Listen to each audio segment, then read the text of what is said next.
আমার ভাইরা, সেই জন্য সর্বসময় প্রশংসা করা লাগবে কার? প্রশংসা করা লাগবে কার? আল্লাহ তাআলার প্রশংসা করা লাগবে। আল্লাহ ছাড়া দুনিয়ার অন্য কারোর জন্য প্রশংসা চলবে না, শুকরিয়া চলবে না। যেই জন্য আল্লাহ তাআলা আমাদেরকে প্রশংসা করতে বলে দিয়েছেন। আমরা কেবলমাত্র মানুষ এই জায়গায় বসে আছি, আমরা শুধু কি আল্লাহ পাকের প্রশংসা করি না? আল্লাহ তাআলা বলেন ইউসাব্বিহু লাহু মা ফিস সামাওয়াতি ওয়াল আরদ। আল্লাহ তাআলা বলেন আসমান আর জমিনে যা কিছু আছে, আসমান আর জমিনের মাঝখানে খালি জায়গায় যা কিছু আছে, সমস্ত কিছু আল্লাহ তাআলার প্রশংসা করে। একবার জোরে বলুন না সুবহানাল্লাহ। আমার ভাইরা, চৈত্র বৈশাখ মাসে তাল গাছের আওয়াজে শো শো করে আওয়াজ হয়, তাল গাছের পাতায় যে বিশাল একটা আওয়াজ হয়। আবার বর্ষাকালে পানির একটা শো শো করে আওয়াজ হয়, হাওয়ার একটা আওয়াজ হয়, গাছের ডালে বসে পাখিরা কিচিরমিচির করে একটা আওয়াজ হয়, একটা গাছের ডাল আর একটা গাছের ডালে লেগে সংঘর্ষ একটা আওয়াজ হয়।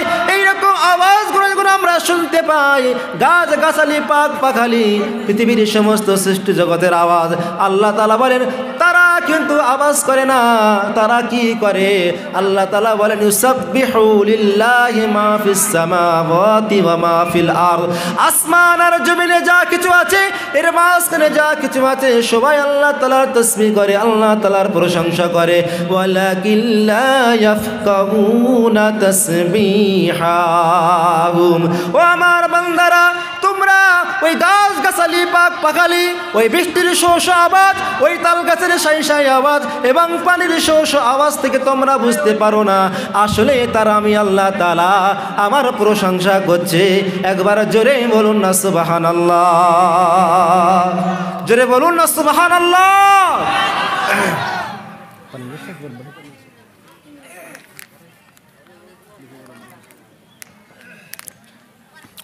আপনারা বুঝতে পাচ্ছেন? বুঝতে পাচ্ছেন? আমার মায়েরা আছে এদিকে, কোন দিকটায়? মাশাআল্লাহ, আল্লাহ মায়েদেরকে হায়াত দারাজ করুক, মায়েদের গর্বের সন্তান দিয়ে বড় হাক্কানি আলেম হাফেজে কোরআন বানাক, বলুন আমিন।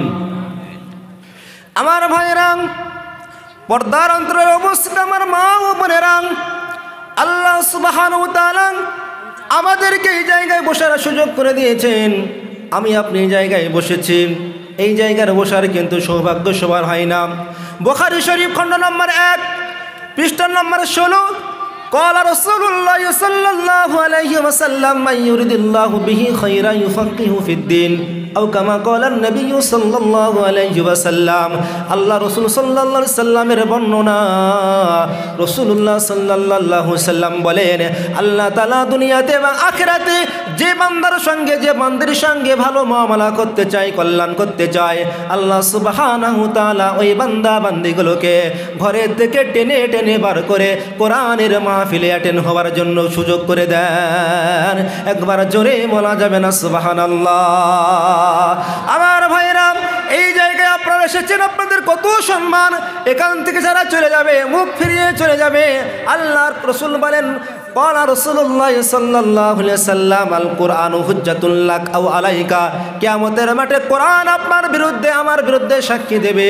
কারণ যে বান্দাগুলো, যে বান্দিগুলো, যে মানুষগুলো আজকের এই গ্রামের যে মানুষগুলো তারা জানে, সব কিছু জানে, লিফলেট হয়েছে, মাইকে প্রচার করা হয়েছে, সবাই জানে এখানে কোরআনুল কারীমের ব্যাখ্যা হবে, ইনস্ট্রাকশন দেওয়া হবে, তাফসীর করা হবে।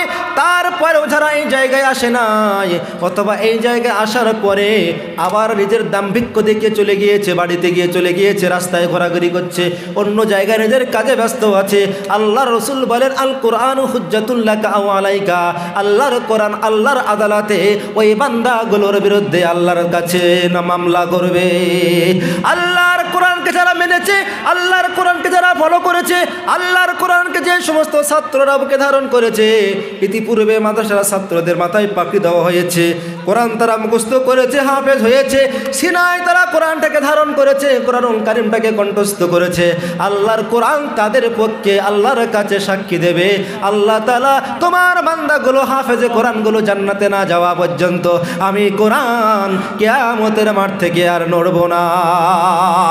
আর যারা কোরআনের সাথে সম্পর্ক করে নাই, কোরআন শিক্ষা করে নাই, কোরআনের মাহফিল অ্যাটেন্ড করে নাই, কোরআনের মাহফিলে সহযোগিতা করে নাই, কোরআনের মাহফিলে বিশৃঙ্খল করেছে, কোরআনের মাহফিল থেকে দাম্ভিক্য অহংকার থেকে উঠে গিয়েছে, কোরআনের মাহফিল থেকে তারা একেবারে সহজ মনে করেছে, তুচ্ছ তাচ্ছিল্য মনে করেছে। আল্লাহর কোরআন তাদের বিরুদ্ধে আল্লাহর কাছে মামলা করবে। রব্বুল আলামিন, আমি কোরআন তোমাকে জানিয়ে দিলাম, তোমার বান্দাগুলোকে জাহান্নামে না দেওয়া পর্যন্ত আমি কোরআন হাসরের মাঠ থেকে আর নড়ব না। একবার জোরে বলা যাবে না নাউজুবিল্লাহ। তো এটা হলো কোরআনের মাহফিল। এই কোরআনের মাহফিলে ও আমার যুবক ভাইয়েরা, ও আমার আব্বা জানেরা, আম্মা জানেরা, ছোট ছোট ভাইয়েরা, আমি তোমাদেরকে হাত জোড়ে বলি, এই রাতের একেবারে শেষ অংশে শীতের সময় প্রত্যেকের কিন্তু আমাদের আরামের ঘুম আছে, কিন্তু আমরা আরামের ঘুমকে উপেক্ষা করে আল্লাহকে রাজি করার জন্য, আল্লাহ রসুলকে খুশি করার জন্য আমরা এই জায়গায় এসেছি।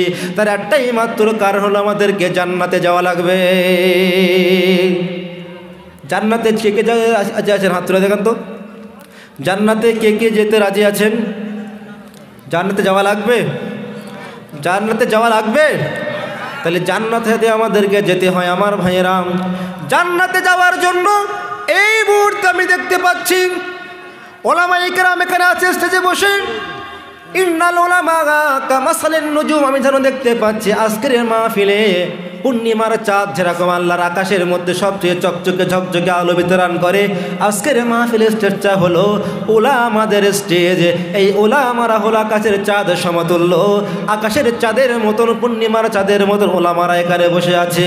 ও আমার ভাইরা, জান্নাতে যেতে গেলে আপনার আমার জান্নাতে যাওয়ার জন্য এক নম্বর বাধা কোরআনের কারিমে, যেখানে তাফসীর করা হবে, ব্যাখ্যা করা হবে, ইনস্ট্রাকশন দেওয়া হবে, কোরআনের কারিমে এক্সপায়ার করা হবে, ডিসকাস করা হবে, ওই জায়গা থেকে যারা মুখ ফিরিয়ে নিয়ে যারা চলে যাবে, রাস্তায় গিয়ে ঘুরবে, বিভিন্ন জায়গায় দাঁড়িয়ে থাকবে, আল্লাহর কোরআন বলছে ওদের বিরুদ্ধে আল্লাহর আদালতে মামলা করব। আর আল্লাহর কোরআন ছাড়ার জন্য মামলা করবে, আল্লাহর কাছে কোরআনের পক্ষে আর কোরআনের বিরুদ্ধে দাঁড়ানোর সুযোগ সময় তাদের কোনো সাহস হবে না। ও আমার ভাইয়েরা, এই জায়গায় আল্লাহর রহমত পড়ছে, এর প্রমাণ আল্লাহ তাআলা কোরআনে বলেছেন।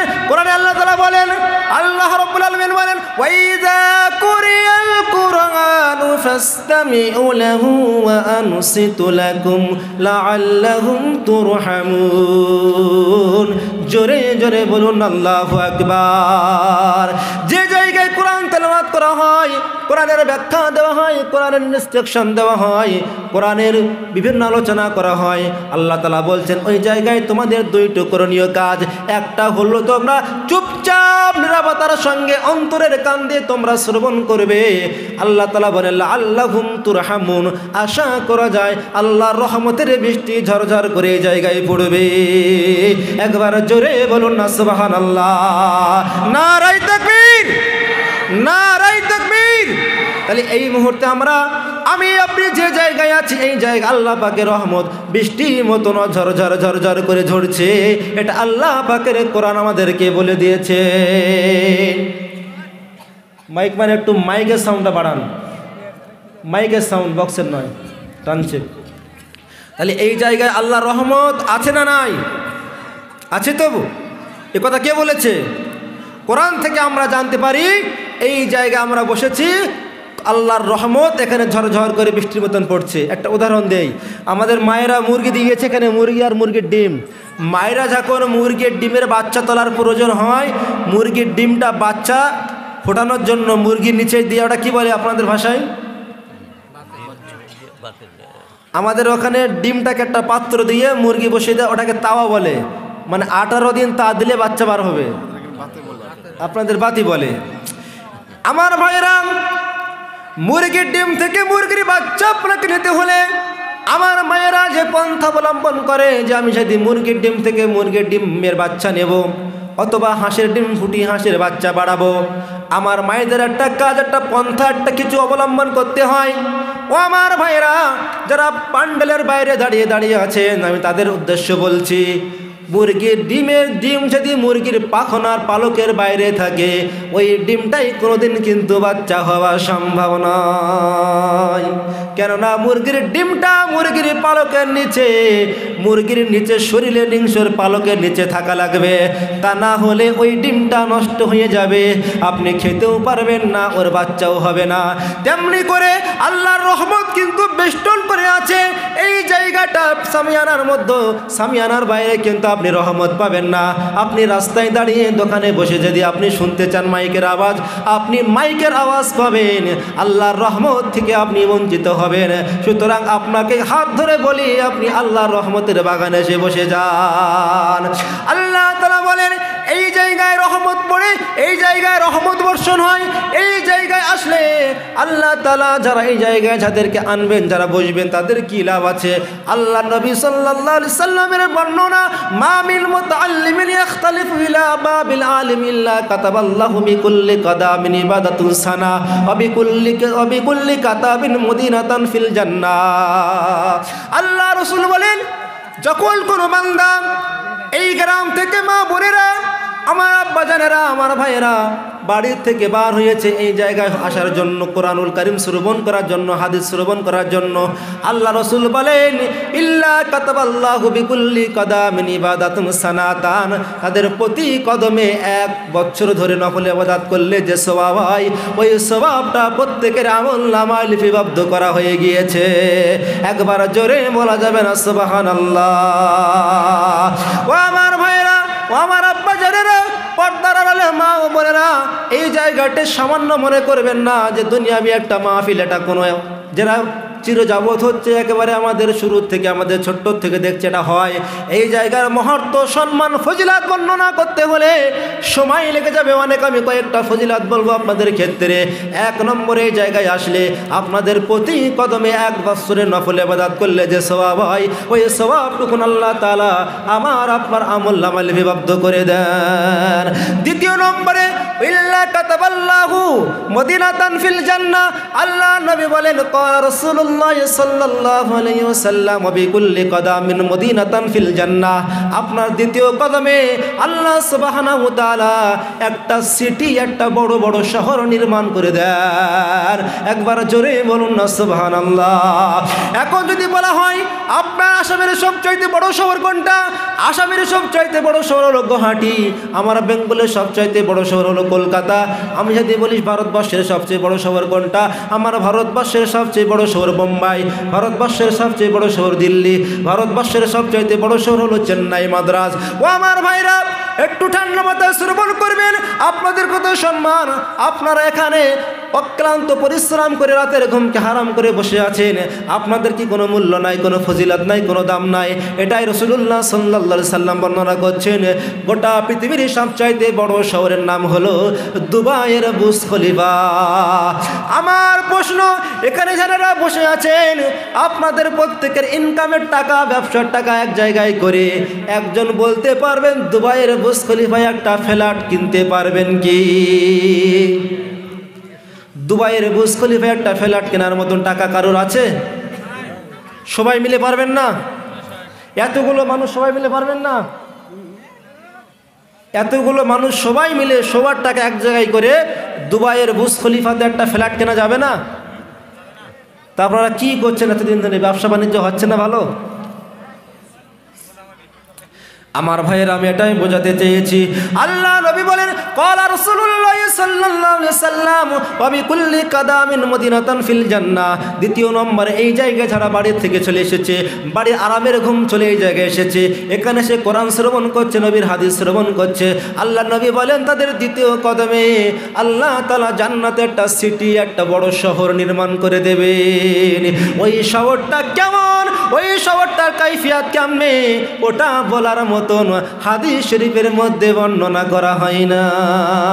ওটাকে আসামের গুয়াহাটি শহরের মতন হবে, কলকাতা শহরের মতন হবে, দিল্লির মতন হবে, বোম্বাইয়ের মতন হবে, আমেরিকার শিকাগো শহরের মতন হবে, লন্ডন শহরের মতন হবে, নাকি সৌদি আরবের রিয়াদের মতন হবে, নাকি দুবাইয়ের বুর্জ খলিফার মতন হবে?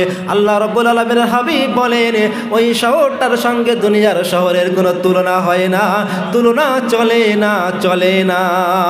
একবার জোরে বলুন না সুবহানাল্লাহ। তাহলে আপনারা এখানে এসেছেন, আপনাদের দ্বিতীয় নম্বর ফজিলাত সম্মান, আপনাদের প্রতি কদমে আল্লাহ জান্নাতে বিরাট একটা আলিশান বিল্ডিং, একটা সিটি শহর নির্মাণ করে দিয়েছেন। এর চাইতে সৌভাগ্যবান আর কিছু হতে পারে? 3 নম্বরে আল্লাহ রসুল বলেন, ক্বালা রাসূলুল্লাহ সাল্লাল্লাহু আলাইহি সাল্লাম ওয়া ইমশি ফিল আরদ ওয়াল আরদু তাস্তাগফিরু লাহু। আল্লাহ পাকের নবী বলেন, রাসূলুল্লাহ সাল্লাল্লাহু আলাইহি সাল্লামের বর্ণনা, আল্লাহ রসুল বলেন, এই আমার বান্দাগুলো, অর্থাৎ আপনারা যে জায়গা দিয়ে, যে রাস্তা দিয়ে, যে জমিন দিয়ে হেঁটে হেঁটে টুকটুক করে হেঁটে হেঁটে এই মাহফিলে এসে বসেছেন, অ্যাটেন্ড করেছেন, আল্লাহ রসুল বলেন, যে রাস্তা দিয়ে, যে জমিন দিয়ে হেঁটে হেঁটে এই মাহফিলে বসেছেন, ওই জমিন, ওই মাটি আল্লাহর কাছে মাগফিরাত কামনা করে। রব্বুল আলামিন আল্লাহ, তোমার বান্দাগুলো, আমি জমিন আমার উপর দিয়ে হেঁটে হেঁটে আজকে তাফসীরুল কোরআন মাহফিলের মাঠে অ্যাটেন্ড করেছেন, বসেছেন, আমি জমিন তোমার কাছে দোয়া চাই, তোমার বান্দার গুনাহগুলো ক্ষমা করে দাও, মার্জনা করে দাও। সুবহানাল্লাহ। বাড়ি গিয়ে কবেন সুবহানাল্লাহ। কালকে বলবেন নাকি? আপনাদের ঘুম পাইছে আসলে। 12টার পরে শ্রোতাদের 12টা বেজে যায়। শ্রোতা চাঙ্গা না থাকলে না, বক্তা মনে হয় বয়ে চাদর গায়ে দিয়ে এখানে শুয়ে পড়ি। আপনারা কিছু বুঝতে পারছেন নাকি? কিছু বুঝতে পারছেন? আচ্ছা, আমি কি এখানে শুয়ে পড়বো নাকি? আপনারা তো ঘুমিয়ে পড়লেন। তো এত সুন্দর ফজিলাত, আপনাদের সম্মান বর্ণনা করছি, এর আগে শুনেছিলেন? আপনারা একবার সুবহানাল্লাহ বলেন না? একবার সুবহানাল্লাহ বলে 8টা নেকি, 8টা গুনাহ মাফ হয়। 3 নম্বর বললাম ফজিলাত আপনাদের, যারা এই মাহফিলের উদ্দেশ্যে বাড়ির থেকে রওনা হয়েছেন, আবাল বিদ্যা বনিতা, আপামর জনতা, আমার মা বোনেরা, প্রত্যেকের জন্য আল্লাহ রসুল বলতেন 3 নম্বরে, আল্লাহ রসুল বলেন, ক্বালা রাসূলুল্লাহ সাল্লাল্লাহু আলাইহি সাল্লাম ওয়া ইউমসি ওয়া ইউসবিহু মাগফুরান লাহু। রাসূলুল্লাহ সাল্লাল্লাহু আলাইহি সাল্লামের বর্ণনা, আল্লাহ রসুল বলেন, সকাল সন্ধ্যা আপনাদের আমলনামাগুলোকে পরিষ্কার করে দেওয়া হয়। আপনাদের আমলনামা যদি কোনো গুনাহ থেকে থাকে, কোনো গুনাহ যদি অজান্তে করে ফেলেন, আল্লাহ তাআলা বলেন, আমার ফেরেশতারা, আমার বান্দারা এখন মাহফিলে বসে আছে, তাফসীরুল মাহফিলে বসে আছে, কোরআনের ময়দানে বসে আছে, আমার বান্দাদের সকাল সন্ধ্যা আমার বান্দার আমলনামাটা একটু তোমরা পরিষ্কার করে দাও। আমার বান্দার আমলনামায় গুনাহ থাকলে তোমরা মুছে দাও। 5 নম্বরে আল্লাহ রাসূল সাল্লাল্লাহু আলাইহি সাল্লাম বলেন, ও আমার ফেরেশতারা, আমার বান্দাদের কত সম্মান তোমরা জানো? আমার যে বান্দাগুলো রাতের আরাম ছেড়ে, বিছানা ছেড়ে, সমস্ত কিছু ছেড়ে দিয়ে আজকের এই মাহফিলে এসে অ্যাটেন্ড করেছেন, এই মাদ্রাসার বাৎসরিক ইসলামের সওয়াব বলেন, তাফসীরুল কোরআন মাহফিল বলেন, এই জায়গায় বসেছে, আমার বান্দার সম্মান তোমরা জানো না? ওয়া তাশহাদুল মালাইকাতু তাকুম মিনাল্লাহি নার মিনান নার। আল্লাহ রাসূল বলেন, ও আমার ফেরেশতারা, তোমরা সাক্ষী থাকো, আমার আল্লাহ বলেছেন, আজকের দিনে এই মাহফিলে যারা অ্যাটেন্ড করেছে, এই মাহফিলে যারা বসেছে, এই মাহফিলে যারা কোরআনুল কারীম শ্রবণ করেছে, কোরআনের ব্যাখ্যা শিখেছে, ব্যাখ্যা শুনেছে, হাদিস শুনেছে, আমি আল্লাহ তাআলা আমার ফেরেশতাদের সাক্ষী থাকতে বললাম, আন্নাহুম মিন উতাকুল্লাহ, এরা হলো জাহান্নাম থেকে মুক্ত প্রাপ্ত মানুষ। একটু জোরে বলা যাবে না সুবহানাল্লাহ? আর একটু জোরে বলা যাবে না সুবহানাল্লাহ? আল্লাহ নবী বলেন, আমার বান্দা, আল্লাহ বলে আমার ফেরেশতারা, আমার নবী বলছে, আমার নবী তারা জানিয়ে দাও, আজকের এই মাহফিলে যারা অ্যাটেন্ড করেছে, সামিয়ানা যারা বসে আছে, আন্নাহুম উতাকুল্লাহি মিনান নার মিনান নার মিনান নার। একবার জোরে বলুন আল্লাহু আকবার, আরো জোরে আল্লাহু আকবার। ও আমার ফেরেশতারা, তোমরা সাক্ষী থেকে যাও, আমি আল্লাহ তাআলা আমার এই নবীর উম্মতগুলোকে, এই বান্দাগুলোকে আমি জাহান্নাম থেকে মুক্তি দিয়ে দিলাম, জাহান্নাম থেকে পরিত্রাণ দিয়ে দিলাম। এই মুহূর্তে যদি কারো এদের ইন্তেকাল হয়ে যায়, আমি আল্লাহ তাআলা এদের বিনা হিসাবে জান্নাত দিয়ে দেব। এটা হলো স্টেজে যারা বক্তা আসে, বক্তার বক্তব্য শ্রবণকারী যারা শ্রোতা, কোরআন এবং সুন্নাহ হাদিসের ব্যাখ্যা যদি শুনে একত্র চিত্তে আপনাদের মতন মানুষের সম্মান ফজিলাত। আমাদের ব্যাপারে শুনবেন, আমাদের ব্যাপারে শুনবেন সম্মান। আপনাদের তো সম্মান আছে, আমাদের তো রেড সিগন্যাল। আমাদের ব্যাপারে পুরো জাহান্নাম, ডাইরেক্ট জাহান্নাম, বক্তাদের কোনো বিচার হবে না। বর্তমান প্রেক্ষাপটে বক্তারা এই জায়গায় দাঁড়িয়ে নবীর মেম্বারে দাঁড়িয়ে নবীর মেম্বারটাকে কলুষিত করছে মিথ্যা কাহিনী উপস্থাপন করে। আর আপনারা শ্রোতা, আপনাদের কানে কিছু সময়ের জন্য ভালো লাগছে না, বক্তার টোন খুব ভালো চলবে। কোথা থেকে এসেছে? কলকাতা থেকে। আরে কলকাতা হোক আর যেখানে হোক, 30,000 টাকা হাদিয়া দিয়ে নিয়ে এসেছি। ও টোন ভালো, কিছু কি বলছে না বলছে বুঝি আর নাই বুঝি, খুব সুন্দর লাগছে, কানের আরাম লাগছে। এইরকম বক্তা যারা হবে, এইরকম বক্তা মার্কা। আল্লাহ নবী বলেন, মেশকাতুল মাসাবি গ্রন্থের হাদিস, মেশকাতুল মাসাবি 441 পৃষ্ঠার হাদিস, ইমাম আবু দাউদ হাদিসটা বর্ণনা করেছেন।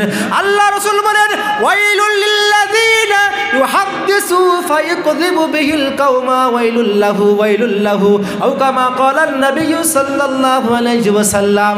আল্লাহ নবীর বর্ণনা, বিশ্ব নবী বলেন, যখন কোনো স্টেজে, যখন কোনো বক্তা, যখন কোনো আলেম, যখন কোনো খতিব সামনে অডিয়েন্স শ্রোতাদেরকে হাসানোর জন্য, মনোরঞ্জন দেওয়ার জন্য, বাহবা নেওয়ার জন্য, শ্রোতাদের দৃষ্টি আকর্ষণ করানোর জন্য, বুঝতে পারছেন, শ্রোতাদের থেকে বাহবা কোয়ানোর জন্য, দৃষ্টি আকর্ষণ নেওয়ানোর জন্য, এবং শ্রোতারা হো হো করে হাসবে, ভালো বলবে, এইরকম নিয়ে বক্তা যখন মিথ্যা কেচ্চা কাহিনী বর্ণনা করবে, লিউদহিকা বিহিল কওমু, যাতে করে সামনে উপবিষ্ট শ্রোতারা হাসাহাসি করে। আল্লাহ রসুল বলছেন, প্রথমে ওয়াইলুল, ওই বক্তা ধ্বংস হোক। দ্বিতীয় নম্বরে আবার বললেন ওয়াইলুল্লাহু, ওই বক্তা ধ্বংস হোক। তৃতীয় নম্বরে আবার বললেন ওয়াইলুল্লাহু, ওই বক্তা ধ্বংস হোক। রসুল বলেছেন, তার মানে সে ধ্বংস হবেই। তিনবার বলেছেন যে বক্তা, যে খতিব, যে আলেম, যে মুফতি, যে মুকাররির স্টেজে বসে নবীর মেম্বারে দাঁড়িয়ে হাসানোর কথা বলে, মিথ্যা বানাওয়াটি কথা বলে, কোরআনে নাই, হাদিসে নাই, এখানে নাই, সেখানে নাই, ইসলামের ইতিহাসে নাই, একেবারে সম্পূর্ণ আজগবি কথা নিজের মতন বানাইয়ে বলে, ওই বক্তার জন্য আল্লাহ পাকের নবী তিনবার ধ্বংস কামনা করেছেন। এখন দুনিয়াতে দেখতে পাচ্ছেন বক্তার বিরাট খ্যাতি, বিরাট যশ, বক্তার ডায়েরি খালি নাই, বক্তা তো গাড়ি বাড়ি বিরাট করে ফেলেছে, ধ্বংস তো দেখতে পাওয়া যায় না। আল্লাহ রাসূল যখন বলেছে ওরা ধ্বংস এখন না হয়, কিয়ামতের মাঠে ও জাহান্নামে যাবে, জাহান্নামে যাবে, জাহান্নামে যাবে, ওর ধ্বংস কিন্তু অনিবার্য, রাসূল বলেছেন। কারণ রাসূলের কথা মিথ্যা হতে পারে না, পারে না, পারে না। একবার চিল্লায়ে বলেন নাউজুবিল্লাহ। ও আমার ভাইরা, ও আমার আসামের তরুণ যুবক, সোনার মানে কলিজার টুকরা ভাইয়েরা, ও আমার স্নেহময়ী মমতাময়ী আম্মাজান বোনেরা, আমি তোমাদেরকে পায়ে ধরে বলে যাই, এই জায়গায় যতক্ষণ আপনারা থাকবেন, যে বক্তা বক্তব্য দেবেন তাকে বলবেন কোরআন থেকে কথা বলা লাগবে। কারণ বর্তমান যুগ সন্ধিক্ষণে ভারতবর্ষের প্রেক্ষাপট কিন্তু ভালো নয়। ভালো বলবো, এ বিষয়ে কিছু বলবো? ভারতবর্ষের প্রেক্ষাপট ভালো না খারাপ? এই বিষয়ে কিছু বললে কোনো সমস্যা নেই তো? রাজনীতি আমি করতে আসি নাই। আল্লাহর তরফ থেকে যে যেখানে আছে, আমার পশ্চিমবঙ্গের সিএম মমতা ব্যানার্জি, আপনার আসামের সিএম ডক্টর হিমন্ত শর্মা, উত্তরপ্রদেশের সিএম যোগী আদিত্যনাথ, ভারতবর্ষের নম্বর 1, ভারতবর্ষের পিএম নরেন্দ্র মোদী আল্লাহর তরফ থেকে সিলেক্টেড। আল্লাহ না চাইলে অত ইজ্জু মান তাশা ওয়া তুযিল্লু মান তাশা বিয়াদিকাল খায়র ইন্নাকা আলা কুল্লি শাইইন কাদির। আমার আল্লাহ যাকে খুশি সম্মানিত করেন, সম্মানের চেয়ারে বসান, আবার যাকে খুশি একটু নাড়া দিয়ে সম্মানের চেয়ার থেকে লাথি মেরে গলায় জুতোর মালা দিয়ে ফেলে দেন। এ ক্ষমতা কার হাতে? সমস্ত ক্ষমতার মালিককে আল্লাহ রাব্বুল আলামিন বলেন, তাবারাকাল্লাযী বিয়াদিহিল মুলকু ওয়া হুয়া আলা কুল্লি শাইইন কাদির। একবার জোরে বলুন আল্লাহু আকবার। আল্লাহ তাআলা বলেন, মহাগ্রন্থ কালাম যখন আপনি স্টাডি করবেন, কোরআনুল কারীমে পারা নম্বর 29 নাম আল মুলক আয়াত নম্বর 1, আল্লাহ তাআলা বলেন, তাবারাকাল্লাযী, সমস্ত প্রশংসা, সমস্ত আরাধনা সে আল্লাহর জন্য, সমস্ত পবিত্রতা সব কিছু আল্লাহর জন্য। কেন? বিয়াদিহিল মুলক, যার হাতে আছে গোটা পৃথিবীর রাজত্ব। গোটা পৃথিবীর রাজত্ব কার হাতে? তাবারাকাল্লাযী বিয়াদিহিল মুলক। সমস্ত প্রশংসা পবিত্রতা সেই আল্লাহর জন্য, যার হাতে আছে সমস্ত জগতের মালিকানা। আমরা যাকে বলি মুখ্যমন্ত্রী, প্রধানমন্ত্রী, রাজ্যপাল, রাষ্ট্রপতি, এরা কিন্তু এদের সময়ও সীমিত, ক্ষমতাও সীমিত কিছুদিনের জন্য। কারণ নমরুদ এসেছে চলে গেছে, নমরুদ কিন্তু কম বাড়াননি। ফেরাউন এসেছে চলে গেছে, এর কিন্তু কম পাওয়ার ছিল না। আবু জেহেল এসেছে চলে গিয়েছে, এর কিন্তু কম ক্ষমতা ছিল না। উতবা সাইবা এসেছে চলে গিয়েছে, এদের কিন্তু কম বাড়ানি ছিল না। এরা কিন্তু আমার নবীদেরকে জ্বালাতন করেছে, ডিস্টার্ব করেছে, ক্ষতি করেছে, ইসলামকে নিয়ে চক্রান্ত করেছে, মুসলমানদের নিয়ে চক্রান্ত করেছে, কোরআনকে নিয়ে এরা ঘোল খেলেছে। আল্লাহ তাআলা এদের বর্তমান নাম নিশানা বাকি রাখেনি, এখন যারা করছে এদেরকেও নাম নিশানা বাকি রাখবে না। আপনিও থাকবেন না, আমিও থাকবেন না, আপনিও চলে যাবেন, আমিও চলে যাবেন। আগামী প্রজন্ম বুঝতে পারবে, ইতিহাস লেখা হয়ে যাবে। যারা কোরআনের বিরুদ্ধে আঙুল তুলেছে, ইসলামের বিরুদ্ধে আঙুল তুলেছে, তাদের নামে আল্লাহ কিন্তু ইতিহাস রচনা করে দেবেন। নমরুদের নামে ইতিহাস আছে না নাই? ফেরাউনের নামে আছে না নাই? ফেরাউন এখন কোথায় আছে? ফেরাউন এখন কোথায় আছে? ও এখন সুটকি হয়ে মিশরে জাদুঘরে শুয়ে আছে, কম জ্বালান নেই। তো আমার ভাইরা, আমিও তরুণ, যুগের অবস্থাও করুন, আলোচনা হবে ইনশাল্লাহ দারুণ, যদি আপনারা সময় দেন। এখন আমার জন্য কোরআন কি বলছে, আমি কেন কি আলোচনা রাখবো? আপনাদের ফজিলত তো বললাম, আমার ফজিলত বলতে বলতে 1 ঘন্টা হয়ে যাবে। আলোচনা আয়াতে আমি ঢুকতে পারবো না, আলোচনা আয়াতে 2 ঘন্টা লাগবে। আমার এখানে আমি কি বলবো? এখানে আমি কি আপনার বিরুদ্ধে বলবো? মুসলমানদের মধ্যে সবচাইতে গোটা পৃথিবীতে যে যুদ্ধ চলছে, আমেরিকা বলেন, ইউরোপ বলেন, লেবানন বলেন, সিরিয়া বলেন, ফিলিস্তিন বলেন, গাজা বলেন, ইসরায়েল বলেন, আর আপনার রাশিয়া বলেন, আর ইউক্রেন বলেন, বর্তমান গোটা বিশ্বে 56টা রাষ্ট্রের সঙ্গে যুদ্ধ লেগে আছে। খবর রাখেন না আপনারা? সিএনএনের খবর, শুধু ইসরায়েল আর ফিলিস্তিন নয়, 56টা রাষ্ট্রের মধ্যে যুদ্ধ বিগ্রহ লেগে আছে। এখন এই যুদ্ধ বিগ্রহ কিভাবে দমন হবে? এই যুদ্ধ বিগ্রহ দমন হওয়ার ফর্মুলা তো অবশ্যই থাকবে। আজ থেকে 1000 বছর পূর্বের একজন দার্শনিক, তার নাম sir Bertrand Rasel. Sir Bertrand Rasel, ইনি ছিলেন খ্রিস্টান, এনার বাড়ি ছিল ইংল্যান্ডে। ইনি একদিন ছিলেন ইংল্যান্ডের প্রেসিডেন্ট।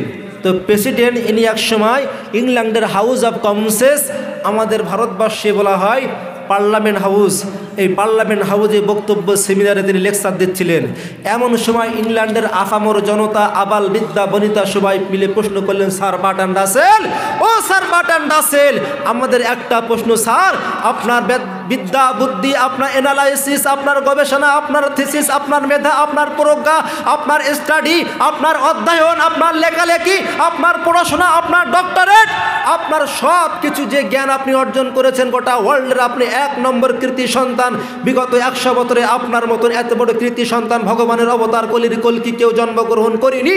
আমরা আপনার কাছে জানতে চাই, গোটা পৃথিবীতে এখন মানুষে মানুষে অশান্তি, ভাইয়ে ভাইয়ে অশান্তি, শাশুড়ি বৌমায় অশান্তি, মেয়ে জামাই অশান্তি, দেশে দেশে অশান্তি, গোত্রে গোত্রে অশান্তি, পাড়ায় পাড়ায় অশান্তি, একটা দেশ আর একটা দেশে যুদ্ধ বিগ্রহের মধ্যে নিমজ্জিত। এহেন অশান্তির অমানসিকার এই দাউ দাউ করে আগুন জ্বলছে। এই আগুন থেকে মানুষ কি রেহাই পেতে পারে? মানুষ কি স্বস্তি পেতে পারে? মানুষ কি শান্তি পেতে পারে? ও স্যার বার্ট্রান্ড রাসেল, আমরা তোমার কাছে জানতে চাই, প্রশ্নটা ছুড়ে দিলাম, দয়া করে আপনি পার্লামেন্টের বক্তব্য স্টপ করার আগে আমাদের ফর্মুলাটা একটু দিয়ে দেবেন। স্যার বার্ট্রান্ড রাসেল দাঁড়িয়ে বলেছিলেন, সাথের হাত আঙ্গুল উঁচু করে, হেমর আফামর জনতা, আবাল বিদ্যা বনিতা ইংল্যান্ডবাসী, আমি বার্ট্রান্ড রাসেল, তোমরা আমাকে উপাধি দিয়েছো গোটা বিশ্বের জমিনে। আমি হলাম কৃতি সন্তান, আমি হলাম শ্রেষ্ঠ দার্শনিক। আমার বিদ্যা বুদ্ধি, আমার এডুকেটেড, আমার অ্যানালাইসিস, আমার শিক্ষা, আমার এডুকেশন, আমার অনুশীলন, আমার গবেষণা, আমার থিসিস, সব কিছু এক জায়গায় করে আমি বুঝতে পেরেছি, জানতে পেরেছি। আমরা জানার বোঝার আর বাকি নাই। Go back to the universal book and the universal prophet. যদি এটা কেউ করতে পারে, পৃথিবীর কোনো একটা দেশে ইঞ্চি ইঞ্চি জমিনে শান্তি প্রতিষ্ঠা করা সম্ভব হবে, তা না হলে হবে না। একবার মন খুলে বলুন না সুবহানাল্লাহ।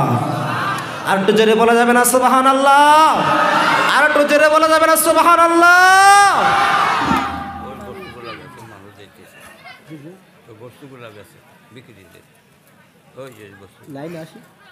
মানুষ দেখতেছে উঠবেন। আচ্ছা, আপনারা কি চলে যাচ্ছেন? আপনারা যাবেন কেউ? আমি আলোচনা শেষ করব, এখন অকশন করা লাগবে। ফাঁকা ছিল প্রথম থেকে। আমি কি আলোচনা শেষ করে অকশন করব?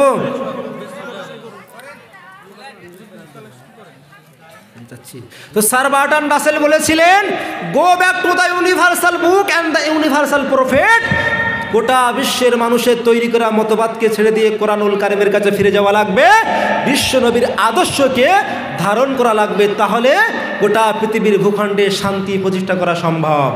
এখন বিশ্ব নবী ছিলেন পৃথিবীর মধ্যে সবচাইতে বড় দানী, রসুলের কাছে কেউ চাইলে ফিরে যেতেন না। কবি বলছেন, মুখতারে কায়নাত,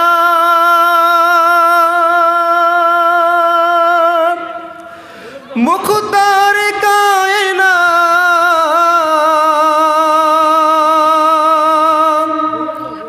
মুখতারে কায়নাত সা দাতা কোই नहीं,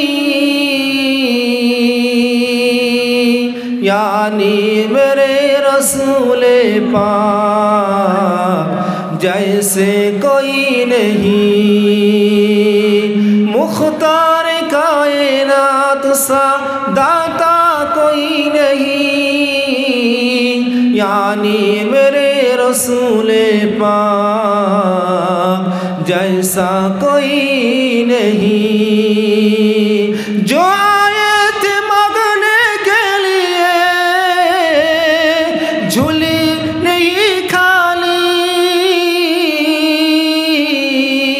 यानी मेरे नबी पाक जैसा कोई नहीं। আমার ভাইয়েরা, আল্লাহ রসুলের মতন দাতা, রসুলুল্লাহর মতন মানুষের কাছে অসহায়ের পাশে দাঁড়ানো ব্যক্তি পৃথিবীতে আর কেউ ছিল না। আমি আপনাদের কাছে সেই বিশ্বনবীর আদর্শটা তুলে ধরবো। আল্লাহ রসুলকে আম্মা জান আয়েশা জিজ্ঞাসা করছেন, এমন একটা সময় স্বামী স্ত্রীর মধ্যে প্রেম ভালোবাসা তৈরি হয়, সেই সময় একে অপরের মধ্যে প্রশ্ন করে। আম্মা জান আয়েশার কোলে মাথা দিয়ে রসুলুল্লাহ শুয়ে আছেন। আম্মা জান আয়েশা বললেন, ইয়া রাসূলুল্লাহ, ইয়া হাবিবাল্লাহ, আমি জানতে চাই আপনার জীবনের সবচাইতে কষ্টের দিন কোনটি? ইয়া রাসূলুল্লাহ, ইয়া হাবিবাল্লাহ, আপনার জীবনের সবচাইতে কষ্টের দিন কি হলো? সেটাই যেদিন আপনি আপনার মায়ের সঙ্গে আবওয়াবা নামক জায়গায় আপনার পিতার, আপনার বাবার মাজার জিয়ারত করতে গিয়েছিলেন, ফেরার পথে আপনার আম্মা ইন্তেকাল হয়ে গিয়েছিলেন। ইয়া রাসূলুল্লাহ, ইয়া হাবিবাল্লাহ, সেই সময় আপনার বয়স 6 থেকে 7, এটা হলো মনে হয় আপনার জীবনের সবচাইতে বড় কষ্টের। আম্মা জানের কথা শুনে রাসূলুল্লাহ বলেছিলেন, আম্মা জান, ও আয়েশা, আয়েশাতুল হুমায়রা, না না না, আমার জন্য ওটা কষ্টের দিন ছিল না। তাহলে কোনটা? ইয়া রাসূলুল্লাহ, আপনার বিবি খাদিজা বুজানের ইন্তেকালের কি আপনার সবচাইতে বড় কষ্ট? বলে না। ইয়া রাসূলুল্লাহ, তাহলে কি উহুদের ময়দানে আপনার দান্দান মোবারক শহীদ হয়েছে, আপনার মাথার হেলমেট ভেঙে গিয়েছে, আপনার শরীর রক্তাক্ত হয়েছে? আয় আল্লাহ রসুল বললেন, ও আয়েশা, এটাও আমার জন্য কোনো দুঃখের বিষয় ছিল না। তাহলে কি? আল্লাহ রসুল বললেন, আয়েশা জানো আয়েশা, তাইফের ময়দানে যখন আমি দিনের দাওয়াত নিয়ে গেলাম, তাইফের ময়দানে দিনের দাওয়াত নিয়ে গেলাম, তাইফের বাচ্চারা, তাইফের যুবকরা আমাকে দেখে তারা আমার উপরে পাথর বৃষ্টি শুরু করে দিল। তারা আমার উপরে একটা পর্যায়ে পাথরের মতন, বৃষ্টির মতন পাথর নিক্ষেপ করলো। আয়েশা, এমন সময় আমি জমিনে বেহুশ হয়ে পড়ে গেলাম। আয়েশা, আমার কোনো হুঁশ নাই। আয়েশা,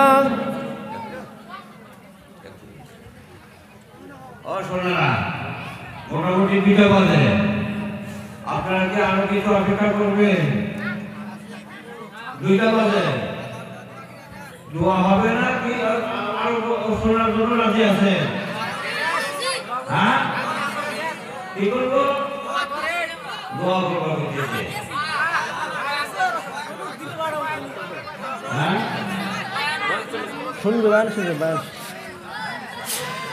আল্লাহ রসুল বললেন, আয়েশা, আমার জীবনের কষ্ট হলো একটাই, তাইফের ময়দানে যখন আমি চলে গেলাম দিনের দাওয়াত নিয়ে, আল্লাহ পাকের দিনে প্রচারের জন্য, তাইফের ছেলেরা আমার উপরে এক পর্যায়ে এত হামলা করলো, আমার উপরে বৃষ্টির মতন ইট পাটকেল মারা শুরু করলো।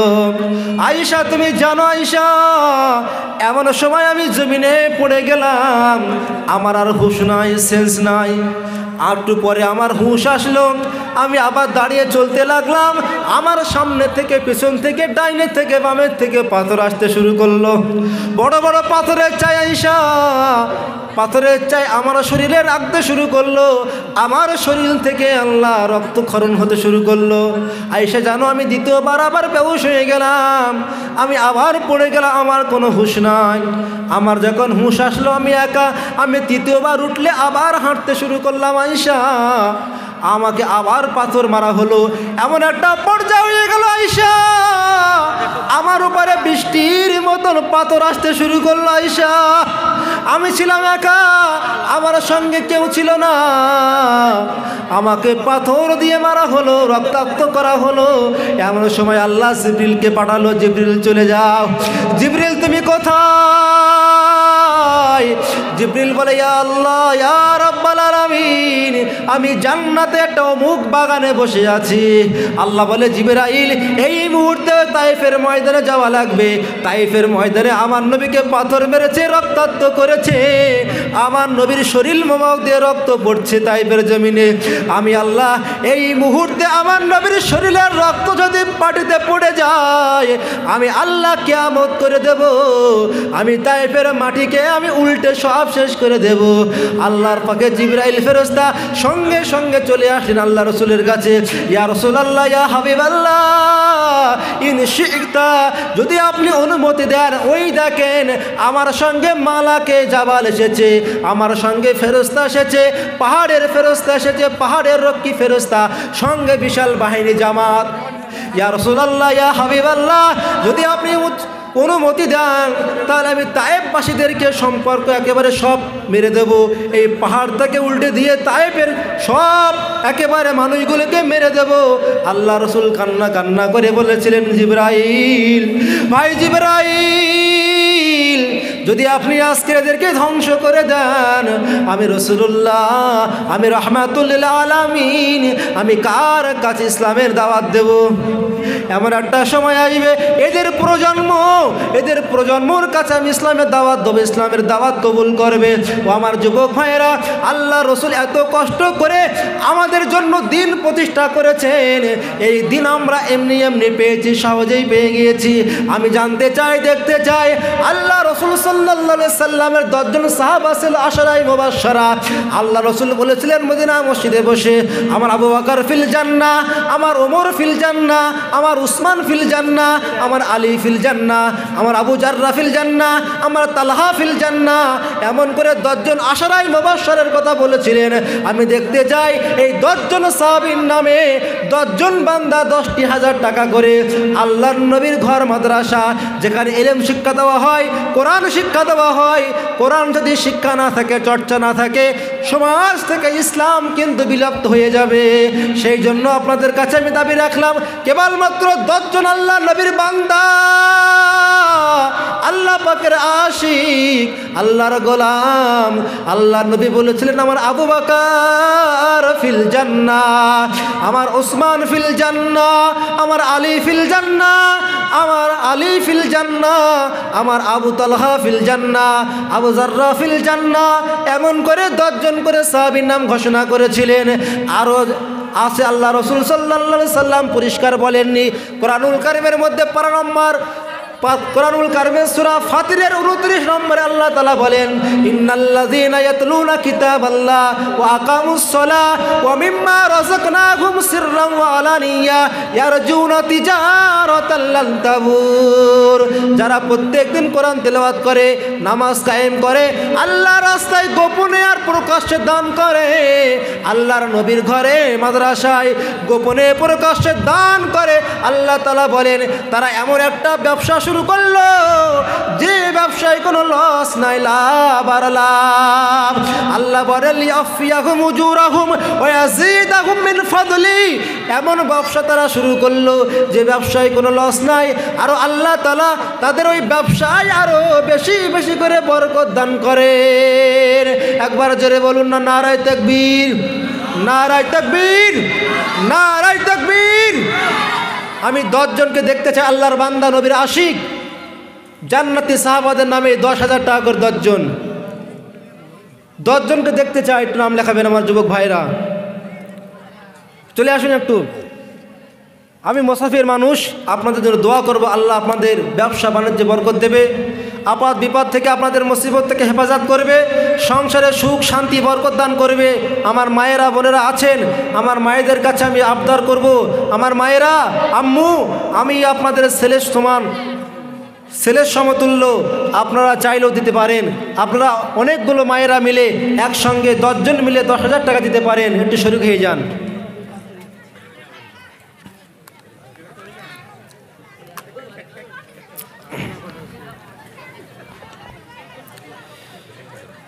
জ্ঞানে গুণে রূপে মানে,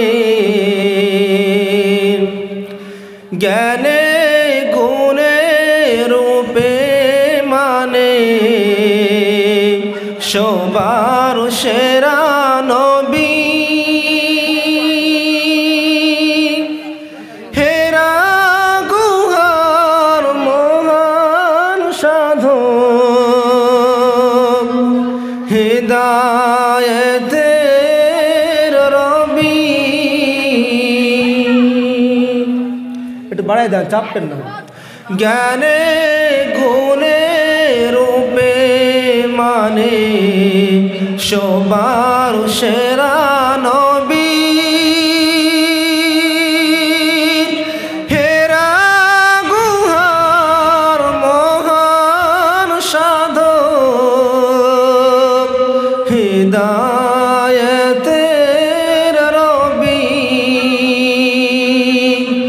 অনাথ হয়ে ধরায় এসে পূর্ণ হলেন তুমি বিশ্বগুরু,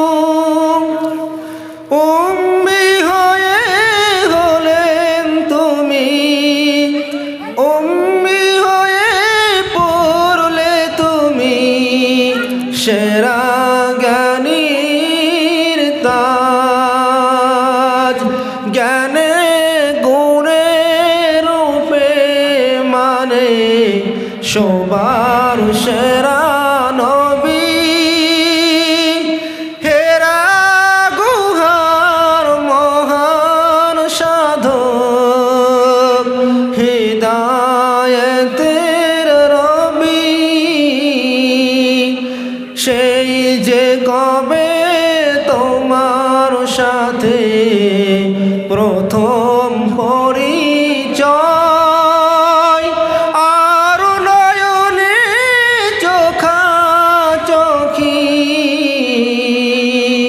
হৃদয় বিনিময়,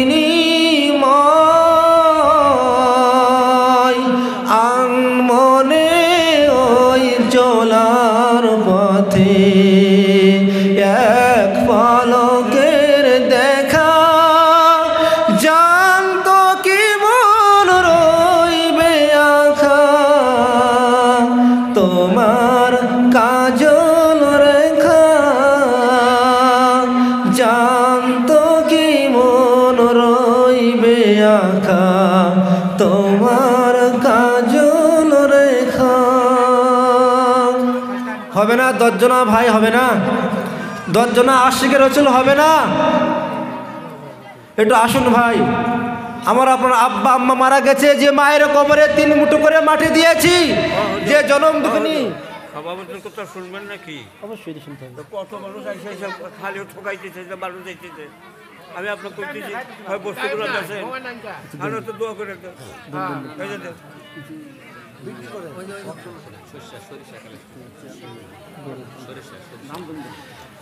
আচ্ছা, আমার শ্রদ্ধাভাজন ভাই ইয়াকুব আলী সাহেব বলছেন কিছু গরু আর সরিষা কালেকশন করা লাগবে।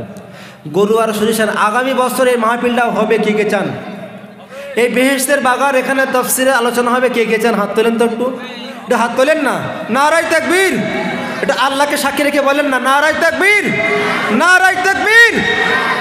আল্লাহকে সাক্ষী রেখে বলছেন তো আগামী বছর এই জায়গায় মাহফিল হবে। তাহলে কিছু গরু দরকার, মেহমানদারের জন্য তাবারকের জন্য গরু আর সরিষা দরকার। আমি একটা গরু চাইছি, একটা গরুকে দেবেন, কয়েকজন মিলে দিতে পারেন? এটা আসুন আসুন, আল্লাহ আপনার অনেক দিয়েছে। আল্লাহ চাইলে এই মুহূর্তে আমাকে আপনাকে প্যারালাইসিস করিয়ে দিয়ে, আমার আপনার জবান বন্ধ করে দিয়ে, নাকে অক্সিজেন লাগিয়ে, সিলিন্ডার লাগিয়ে হসপিটালের বেডে, নার্সিংহোমের বেডে হাজার হাজার টাকা খরচা করে নিতে পারেন, কিন্তু আল্লাহ সুস্থ রেখেছেন। দোয়া করি আল্লাহ যেন আমাদের প্রত্যেককে মৃত্যুর পূর্ব মুহূর্ত পর্যন্ত সুস্থ হালাতে রাখেন, বলে আমিন। এটা জোরে বলুন না আমিন। একটা গরু আর সরিষা, রাজি হন ভাই, রাজি হয়ে যান, এটা রাজি হয়ে যান।